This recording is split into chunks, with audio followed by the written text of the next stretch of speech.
Perdón. Iniciamos. Bueno, hola con todos, soy Jessica Roldós, gerente comercial empresarial Región Costa. Deseando que estén bien junto a sus familias, les damos la bienvenida a este webinar de salud ocupacional. Y se preguntarán, ¿por qué salud ocupacional?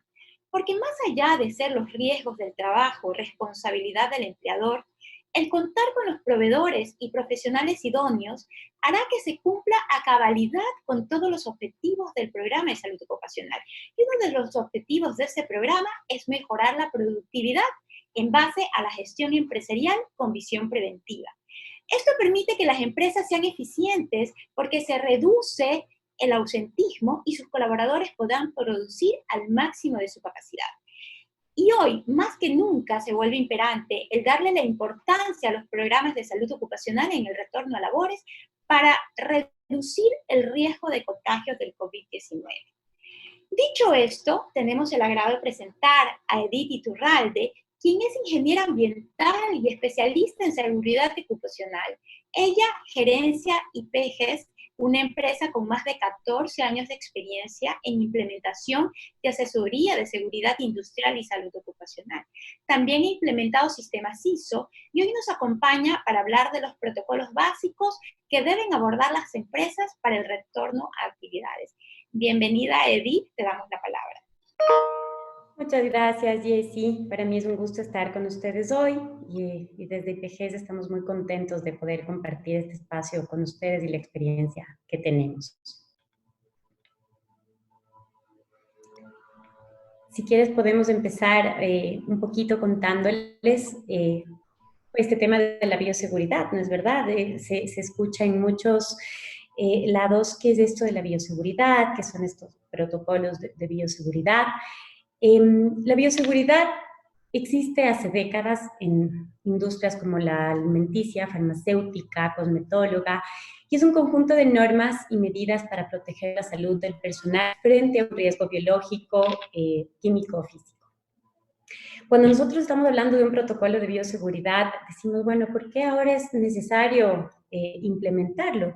Porque en este protocolo van a estar todas las medidas que nosotros vamos a implementar para poder continuar con nuestros negocios, en el caso de organizaciones, para poder proteger la salud nuestra, de nuestros colaboradores, para no regresar a una cuarentena. Y ese protocolo debe ser adaptado a la realidad de cada empresa. No es lo mismo una oficina administrativa que una empresa de comercio o la construcción o la florícola. Todos tienen diferentes actividades, diferentes actores, los procesos son diferentes y el protocolo de bioseguridad debe estar inmerso en todas las actividades que involucran los procesos. Y una de las partes importantes es que esté conformado por un equipo multidisciplinario. Nosotros elaboramos los protocolos de bioseguridad en conjunto con la empresa para saber las necesidades, lo hacemos con nuestros médicos ocupacionales.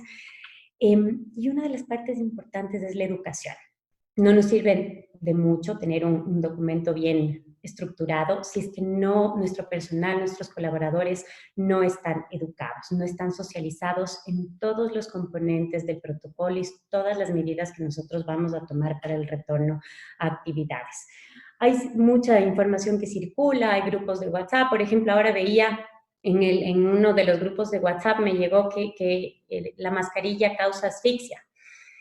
Y entonces la información que yo recibo como correcta no es la misma que mi compañero de trabajo recibe y es muy importante que todos los actores estén socializados. Y por ejemplo, con un cliente que nos pasó, es súper interesante, es una ferretería que tiene 3 centros de trabajo. El personal nunca había usado tecnología, no sabían lo que era un Zoom. Sin embargo, hicimos la socialización del protocolo de bioseguridad y fue súper lindo porque era la primera vez que se veían después de 30 días todos y se conectaron desde los celulares de sus hijos y bueno, incluso eso nos ayuda el poder socializar estos temas. Sí, gracias Edith por tu explicación.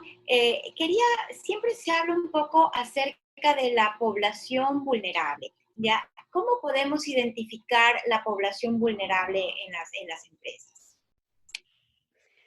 Correcto, Jessy. Uno de los temas, a ver, el protocolo debe tener muchas aristas, ¿no es cierto? Una de ellas, y para empezar, es identificar la población vulnerable.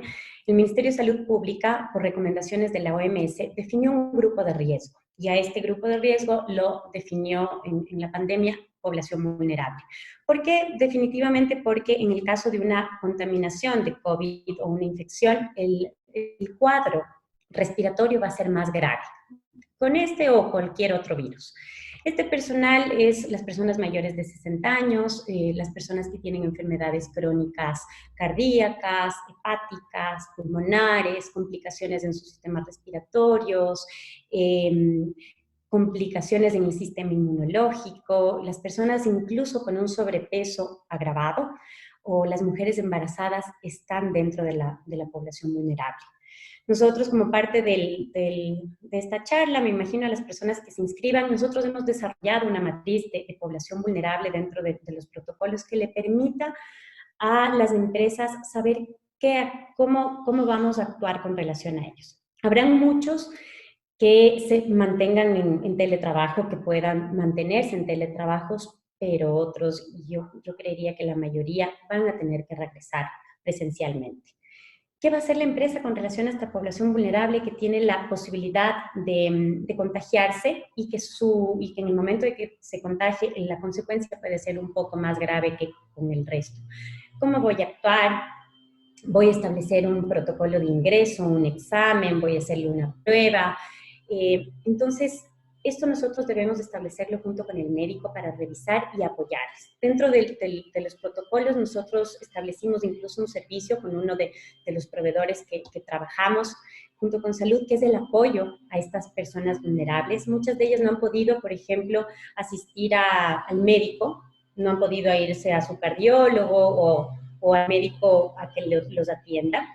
Entonces, antes de los protocolos, nosotros estamos asesorándoles a las empresas y dando el servicio de telemedicina, incluso para que las personas puedan acceder a un médico, quienes les van a instruir, ¿no es cierto?, y quienes les van a asesorar con relación a los protocolos que pueden seguir. Y esto es muy importante y nos va a permitir trabajar mejor con esta población de... Listo. Voy a tomar la palabra yo, Edith, igual bienvenida. Me presento, mi nombre es Gabriela Bustamante, yo estoy en Salud S.A. en la ciudad de Quito. Y con respecto a lo que tú mencionabas de la población vulnerable y la gente que va a tener que regresar a las oficinas como tal, ¿qué protocolo deberíamos seguir con ellos? Se habla mucho de los exámenes de reingreso, por ejemplo. ¿Realmente tenemos que hacer exámenes de reingreso a todos? ¿No lo tenemos que hacer? ¿Tenemos que tomar la temperatura a todos los que reingresan? ¿Cada cuánto tiempo? Explícanos un poco qué deberíamos hacer en ese tema específico. Gracias, Gaby, por la pregunta. Tengo un ruido de fondo porque justo hoy día empezaron a desinfectar y fumigar el conjunto, pero ya mismo se va. Espero que no le escuchen mucho y que me puedan escuchar. Con relación al resto de colaboradores, hemos hablado de la población vulnerable, ¿no es verdad? Pero ¿qué pasa con el resto de colaboradores? Nosotros hemos diseñado una matriz de sintomatología. Nosotros debemos asegurarnos que el personal que ingrese esté en óptimas condiciones de salud. Y tú muy bien lo has dicho, a ver, vamos a tener que hacer un examen de ingreso a todos, sería lo óptimo, ¿no es verdad? Es decir, que todos los colaboradores pasen a través del médico ocupacional, quienes les revise y puedan hacer un tamizaje del estado de salud. Sin embargo, muchas empresas no lo van a poder hacer. Entonces, esta matriz de sintomatología permite mirar si es que algún personal está con síntomas del COVID o ha estado cerca de alguna persona contagiada, el primo, el tío, el papá se contagió de COVID, nosotros veremos qué actividades vamos a ejecutar con relación a eso, o ha estado en un sitio, ha frecuentado hospitales, por ejemplo, que son sitios de alta exposición. Entonces, es muy importante que nosotros, dentro de los protocolos, establezcamos esta matriz de sintomatología previo al reinicio de actividades, de forma que el médico y los líderes de la emergencia podamos tomar decisiones. Solo así vamos a poder estar tranquilos y seguros, ¿no es verdad? Aquí hay mucha incertidumbre también y esto va a contribuir a que nosotros ejecutemos nuestras actividades de una forma tranquila.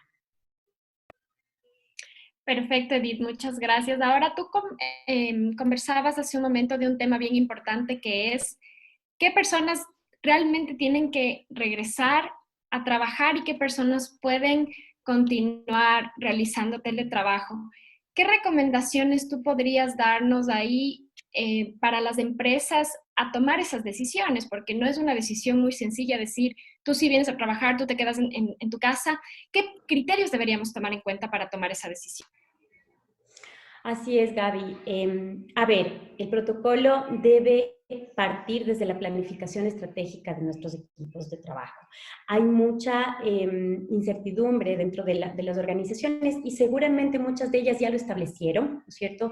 Ya establecieron qué equipos de trabajo van a continuar en teletrabajo, cuáles definitivamente no pueden, pero nosotros desde los protocolos debemos establecer todos los controles administrativos y de ingeniería en el caso de que fueran para estas personas. Acordémonos que el mundo migró al teletrabajo de un día a otro.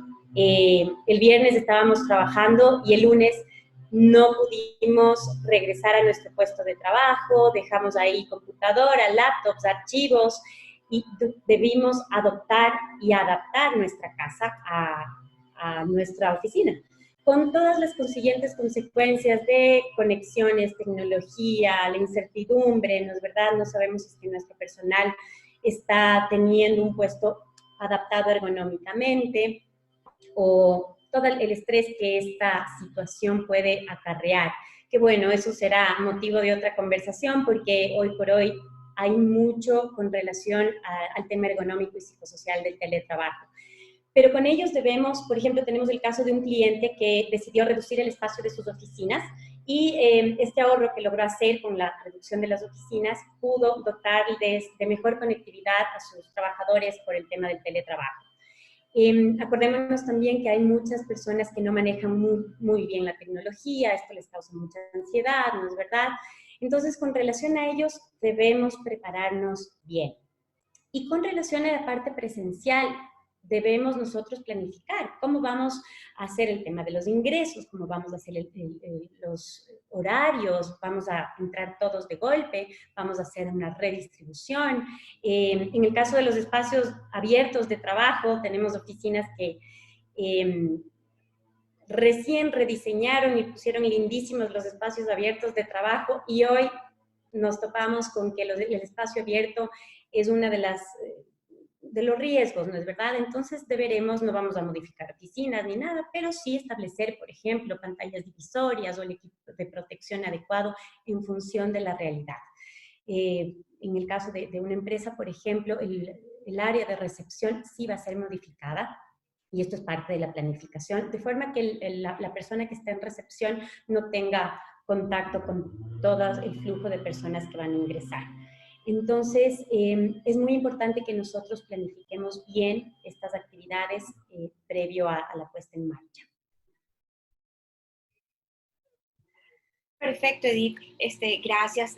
Tenemos una consulta que nos hacen y es, ¿cuál es el marco legal del protocolo para regreso a las actividades?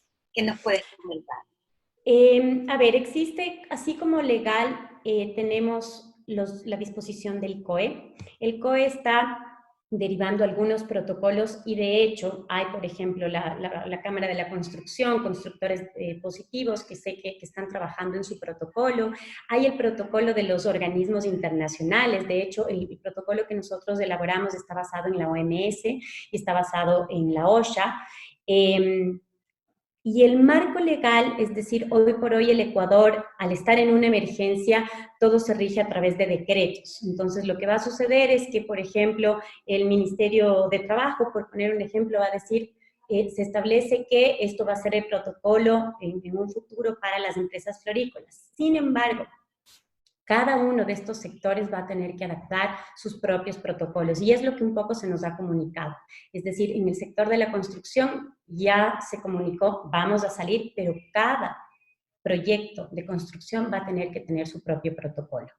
Entonces, básicamente, hoy por hoy, los marcos legales son los organismos internacionales y en forma de cascada se irán derivando, el COE o el Ministerio de Trabajo irán solicitando protocolos específicos. Perfecto, muchas gracias, Edith. Quería entrar en otro tema que también es bien importante y es, por ejemplo, ¿qué pasa con el personal que está más expuesto? Te pongo un ejemplo, el personal de mensajería. Nosotros manejamos muchísimo lo que es documentos, por ejemplo, te lo hablo específicamente en salud. ¿Cómo deberíamos coordinar las actividades para que ellos estén menos expuestos? Eso es una muy buena pregunta, Gaby. Hay personal que definitivamente e inevitablemente va a tener que salir de oficinas. Es el personal de mensajería, nuestra fuerza comercial, ventas. Ellos van a estar constantemente saliendo. ¿Qué debemos hacer? En primer lugar, instaurar todas las medidas de seguridad para los desplazamientos, es decir, antes de salir, los equipos de protección, la mascarilla adecuada, hay un sinnúmero de mascarillas hoy en el mercado, los procesos, cómo vamos a salir. Sin embargo, hay cosas que debemos promover dentro de los protocolos.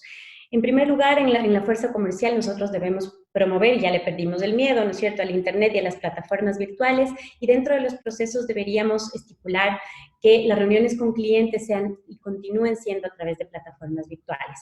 Debemos incluso modificar nuestros procesos, como les decía antes, ¿no es cierto?, si es que teníamos, por ejemplo, procesos que requerían papelería física por alguna u otra razón, mudar a documentación digital de forma de reducir la exposición de nuestro personal.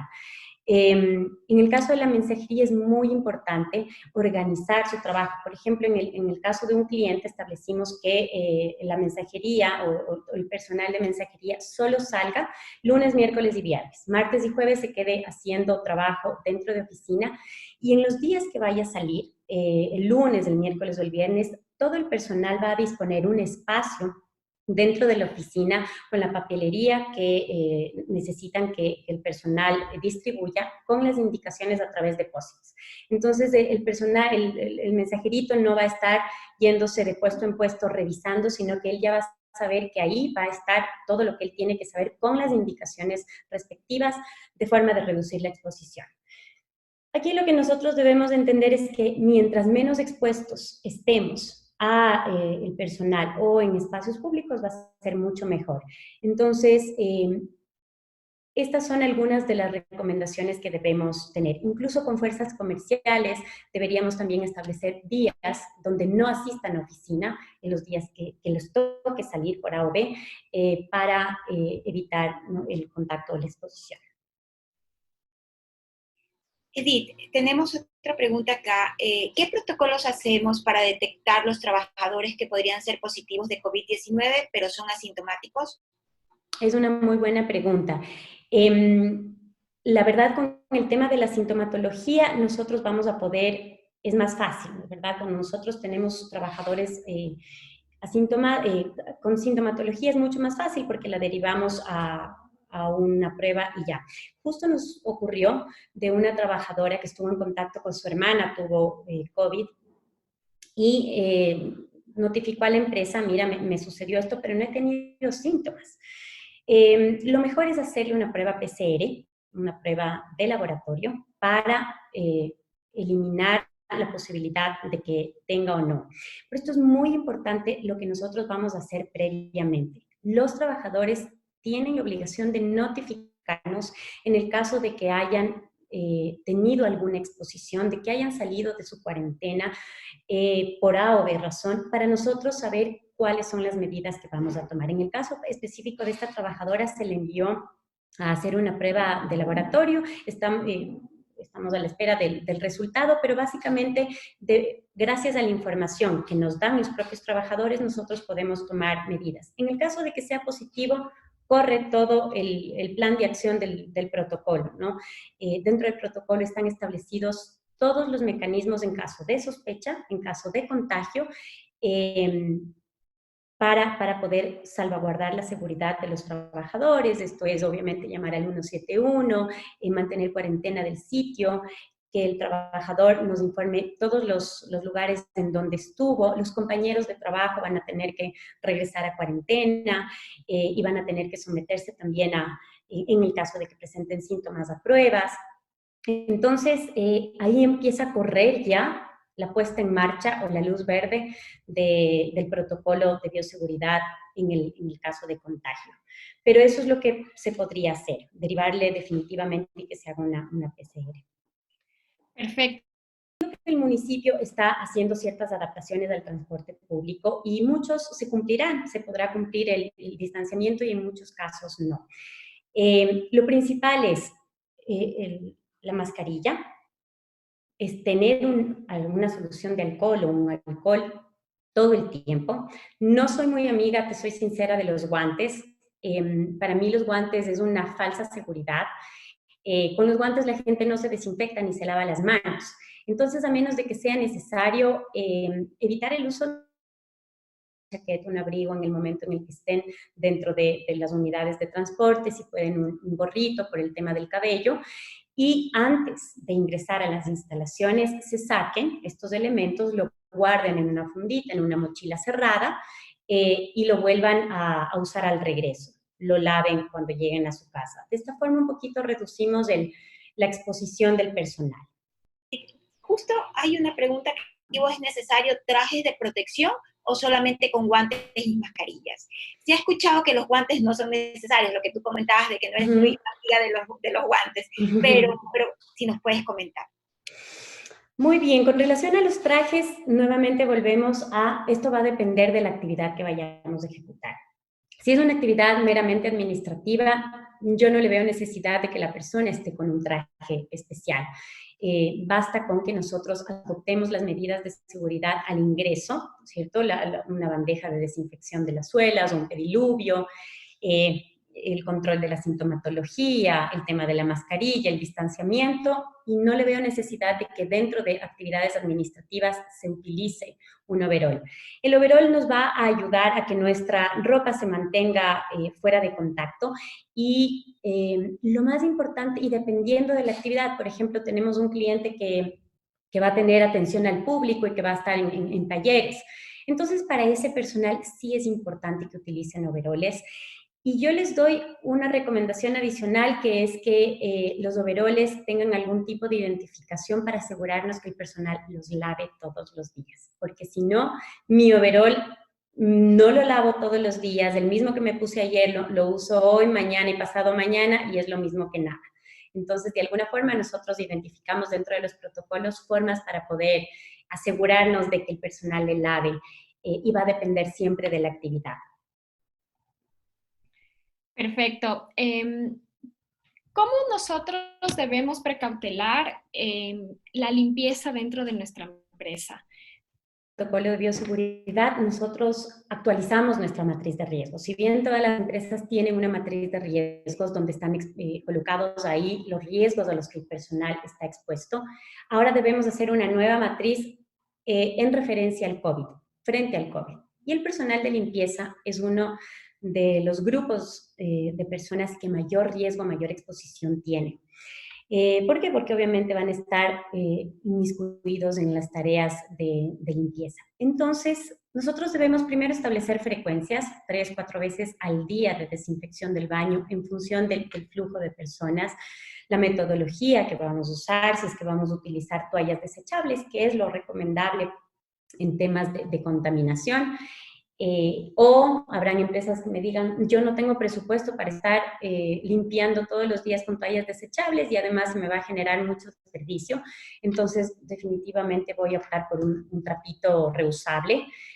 No es lo mejor porque con el mismo trapo que estamos limpiando un área vamos y contaminamos otra. Pero entonces, si es que la realidad es esa, ¿qué es lo que vamos a hacer? ¿Verdad? ¿Cómo le vamos a instruir a nuestra persona de limpieza con relación a esto? Y aquí incluso qué soluciones vamos a usar. No es lo mismo usar hipoclorito de sodio que amonio cuaternario. Todos los productos de limpieza a la final son químicos y tienen cierto nivel de riesgo.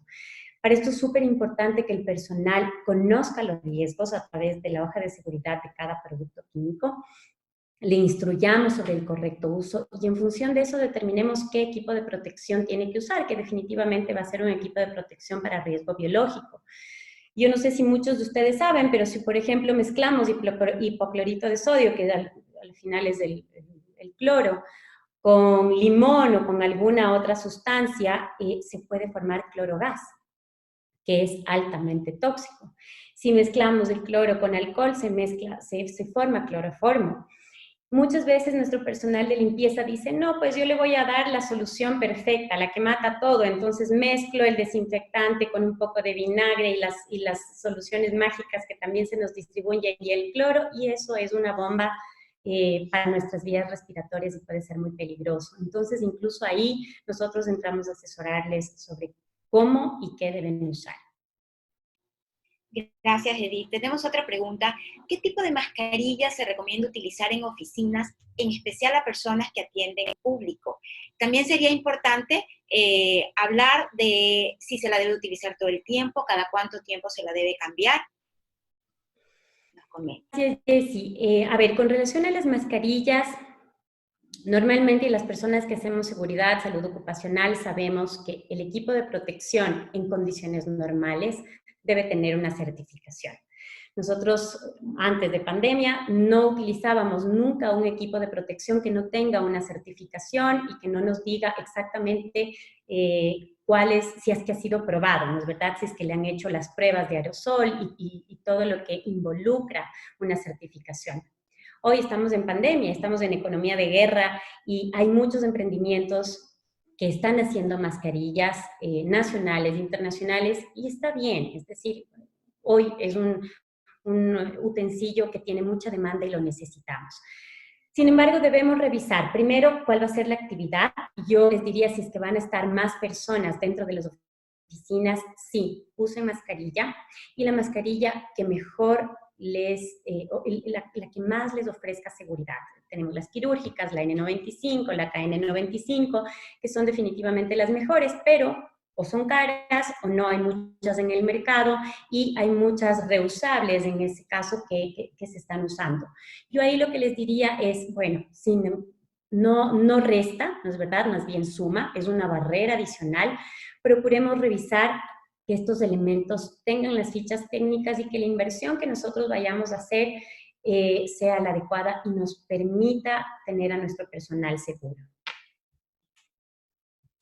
Muchas gracias, Edith.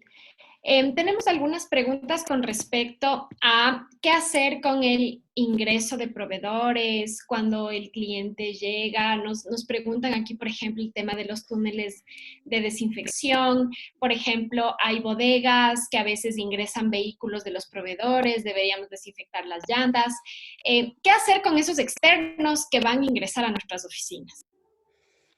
Bueno, hay muchas medidas que debemos tomar. El espíritu debe ser restringir al máximo el ingreso de proveedores y visitantes a lo estrictamente necesario. Habrán realidades y realidades. Si tú me dices, a ver, yo tengo una ferretería o el mismo Supermax y yo no le puedo restringir el ingreso a mi proveedor, ¿no es verdad? Porque es el que me está trayendo todos los productos. Entonces, definitivamente instaurar, por ejemplo, desinfección sí de los vehículos, hay túneles de desinfección para vehículos o hay simplemente elementos manuales que los utiliza personal calificado, capacitado para desinfectar las llantas de los vehículos. Hay ciertos clientes, por ejemplo, que han establecido días para el ingreso y horarios específicos cuando la gente no esté en oficina para el ingreso de proveeduría. Sí es importante tomar medidas como la medición de temperatura. Incluso he visto que en algunos lugares están midiendo la saturación de oxígeno. Se requiere de un conocimiento ya médico para poder definir estos parámetros, pero es muy importante que todos los proveedores y visitantes llenen una hoja de registro. Esta hoja de registro debe formar parte del protocolo y debe tener los datos personales de la persona que nos está visitando, valga la redundancia. ¿Por qué? Para mantener una trazabilidad, es decir, para poder continuar tranquilamente, y en el caso de que haya alguna novedad, poderla contactar. Deben tener todas las medidas de seguridad, que no deben tocar ningún objeto de la empresa, deben entrar, no se les debe permitir el acceso si es que tienen más de 37 de temperatura, deben tener su kit, así como nosotros cuando nos vamos al Supermaxi o al Santa María, no podemos ingresar si no tenemos mascarilla. De la misma forma, ninguna persona va a poder ingresar si no tiene la mascarilla correctamente colocada, y nuestro guardia o la persona del ingreso debe ser nuestro guardia sanitario que vigile que esto se cumpla. Siempre vamos a tener que hacerles pasar por la bandeja de desinfección. Y con relación a los túneles, a ver, nuevamente es una barrera adicional, ¿no? Nos puede servir, ahí la empresa tiene que analizar el costo-beneficio de hacerlo. En muchos casos va a ser una buena medida, sin embargo, en otras va a ser una inversión que no me va a rendir el fruto o los frutos que yo necesito, porque necesito que el personal, sobre todo, tenga el distanciamiento, esté desinfectado, tenga la mascarilla, y entonces ahí debería analizar si es que es lo óptimo. Habrán, de hecho, empresas del sector que hemos mencionado, ¿no es cierto?, de alimentos, de cosmetología, que hace un montón de tiempo no solo tienen túneles de desinfección, sino duchas para ingresar a las plantas, y eso funciona. Pero hay que mirar incluso las soluciones que se van a poner en el túnel de desinfección, si se va a usar ozono, si se va a usar amonio cuaternario, porque muchas de estas incluso tienen tiempos de actuación. No es nomás de que yo paso por ahí 4 segundos y ya me desinfecté mágicamente. Hay una serie de cosas que se tienen que analizar. Gracias, Edith. Tenemos otra pregunta que es, ¿cómo afecta a los trabajadores el trabajo desde casa? ¿Y qué nivel de responsabilidad tiene la empresa ante alguna enfermedad, como por ejemplo temas de ergonomía? Es un tema muy, muy amplio y en el cual me ha gustado investigar últimamente. Hay datos de la OIT que dice alarmantes que el 41% de los trabajadores en teletrabajo a raíz de la pandemia sufre de condiciones de estrés, y tenemos muchas razones por las cuales haya estrés, no solamente por estar en una situación de crisis, estamos en la economía está complicada, ¿no es cierto?, sino que adicionalmente tenemos el teletrabajo, como lo habíamos dicho, no tuvo normas. Hay reuniones que me ponen 7 de la mañana, 1 de la tarde, 6 de la tarde, estamos trabajando 14 y hasta 16 horas al día, porque muchos trabajos, o sea, la empresa decidió que una persona ejecute 2 y 3 tareas al mismo tiempo, entonces hay sobrecarga, hay ansiedad, hay incertidumbre. Definitivamente nosotros estamos trabajando con herramientas para el manejo de emociones con el personal. Definitivamente hay que revisar el riesgo psicosocial de los trabajadores en teletrabajo, y adicionalmente tenemos el tema de compartir en casa. Tenemos no solamente la carga de trabajo, sino que tenemos las actividades domésticas, tenemos nuestros hijos que muchas veces vienen corriendo, no sé cómo hacer tal o cual tarea. En fin, entonces hay que revisarla. La parte ergonómica también hay que revisarla. Nosotros estamos haciendo unas charlas de ergonomía en casa para adaptar nuestro comedor, nuestra sala, nuestra cocina, el espacio donde nosotros estemos trabajando de una forma adecuada, que los trabajadores sepan qué debemos hacer y no para tener mejores condiciones. Y la verdad es que estas son temas muy importantes que debemos tocar y que debemos tratar dentro de los protocolos y de toda esta emergencia que estamos viviendo. Perfecto, gracias Edith. Tenemos otra pregunta acá que ya es específica para, por ejemplo, centros de fisioterapia o dispensarios médicos. ¿Cómo debería ser el manejo del paciente? Generalmente estos especialistas ya tienen ciertos protocolos de bioseguridad, como tú decías, pero tenemos que llegar a un nivel de desinfectar cada vez que salga un paciente. ¿Qué tan profundo debería ser la bioseguridad en estos casos?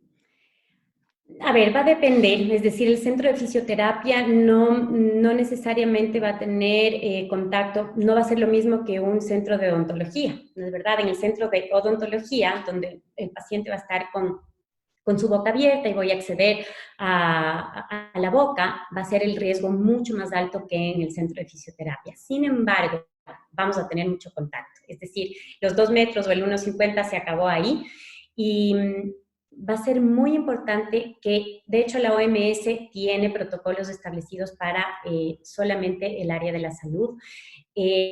Va a depender del giro de las actividades del personal nuestro. Sin embargo, yo sí recomiendo que se haga desinfección antes, que se haga, al igual que lo vamos a medir con los proveedores y visitantes, se mide a los pacientes la temperatura, se le consulte el tema de sintomatología previo al ingreso y hagamos un proceso de desinfección muy profundo.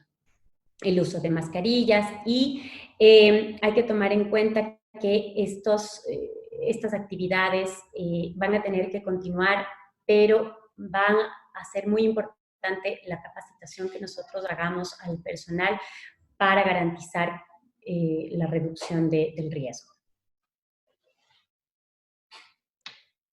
Perfecto. Edith, dentro del foro que estamos hoy día, nos están acompañando de varios sectores, ¿no? De varias industrias. Habrán industrias que tengan plantas, manufactura, otros que tengamos comercialización, tal vez mucho servicio al cliente. Aquí nos comentaban en las preguntas qué hacer, por ejemplo, en lugares de espacios grandes, al aire libre, como por ejemplo una estación de servicio. ¿Qué recomendaciones ya nos puedes dar un poco más aterrizados allá las actividades que nosotros tenemos en nuestras empresas? Ya, Gaby, a ver, todo va a depender del giro de negocio, como tú decías, ¿no es cierto? En el caso, aquí la regla de oro es el distanciamiento. Entonces, vamos a tener oficinas donde volvíamos, ¿no es cierto? El espacio es abierto y no se puede mantener el distanciamiento. En el caso de las estaciones de servicio, donde es al aire libre, es un poco más tranquilo incluso porque el COVID se manifiesta y se contagia a través del contacto.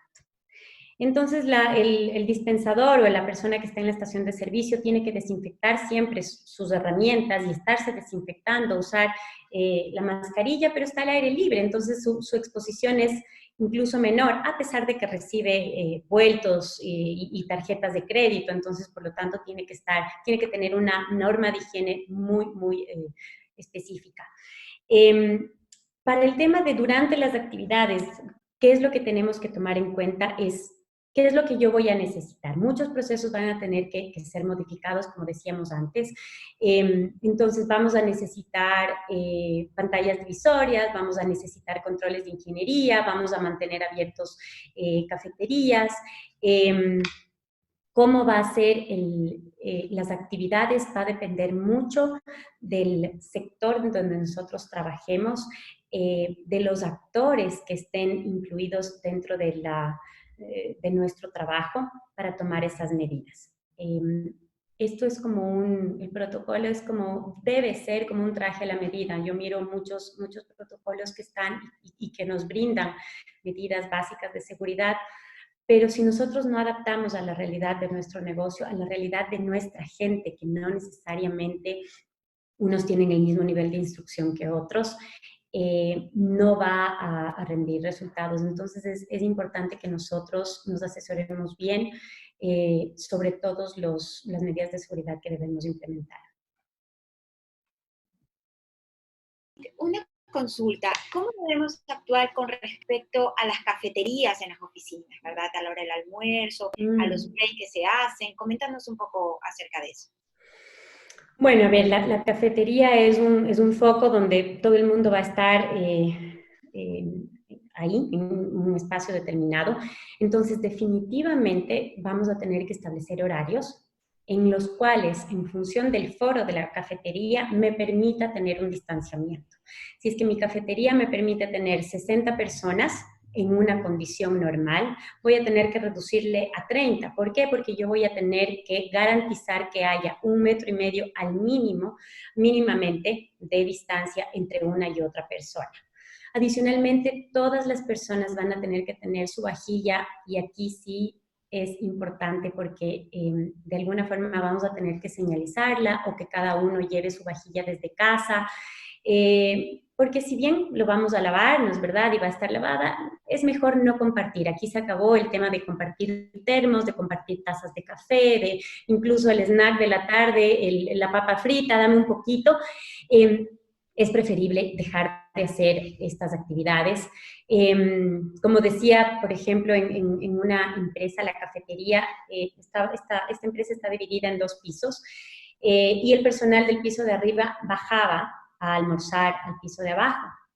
Eso, dentro del protocolo que se estableció, se eliminó, y la oficina de arriba va a implementar un pequeño comedor para que el personal evite bajar.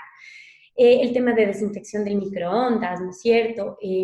Entonces, el tema de la cafetería y áreas comunes es muy importante, porque va a depender de la preparación que nosotros tengamos, el éxito de que nuestras personas tengan o no contacto. Lo ideal en un inicio sería las empresas que lo puedan hacer, sobre todo, es establecer horarios, reducir la posibilidad de que las personas, o darle facilidades incluso para que hagan jornada única y vayan a almorzar a sus casas. Y, por ejemplo, en una reunión, un cliente me decía, bueno, pero en el momento en el que yo como me voy a sacar la mascarilla, ¿y ahora qué hago? Efectivamente, no son estas cositas que nosotros debemos tomar en cuenta al momento de tomar las medidas para estos sectores. Aquí la limpieza va a ser fundamental. La limpieza de estos espacios va a ser muy, muy importante. Perfecto, muchas gracias, Edith, por tu tiempo, sí, y por habernos compartido esta información que realmente ha sido muy útil y que nos ha dado una idea de todo el trabajo que las empresas deben hacer para garantizar la salud y la seguridad de sus empleados, así como de sus familias. Quiero agradecerles a todos por haber participado el día de hoy. Tuvimos muchas preguntas que las pudimos compartir en el foro. Se nos quedaron unas preguntas pendientes, pero que las vamos a poder responder posteriormente. Además, les cuento a todos los asistentes que les vamos a enviar un correo electrónico para que ustedes puedan descargarse el video de esta conversación que hemos tenido con Edith. Y además les vamos a mandar la matriz para que ustedes puedan identificar a la población vulnerable dentro de su empresa, y para que vean ustedes todos los criterios que deben levantar al momento de realizar este análisis. De mi parte, Edith, nuevamente te agradezco. De parte de Saludsa, muchas gracias, igual a todos los asistentes. Y quiero finalizar comentándolos que dentro de Salud estamos también trabajando en todo lo que es la prevención de la salud como tal, además de nuestro plan de medicina prepagada, porque sabemos que la prevención ayuda muchísimo justamente a evitar que nuestros colaboradores se enfermen, y eso es parte del plan de salud ocupacional que nosotros estamos trabajando y que estamos asesorando a las empresas.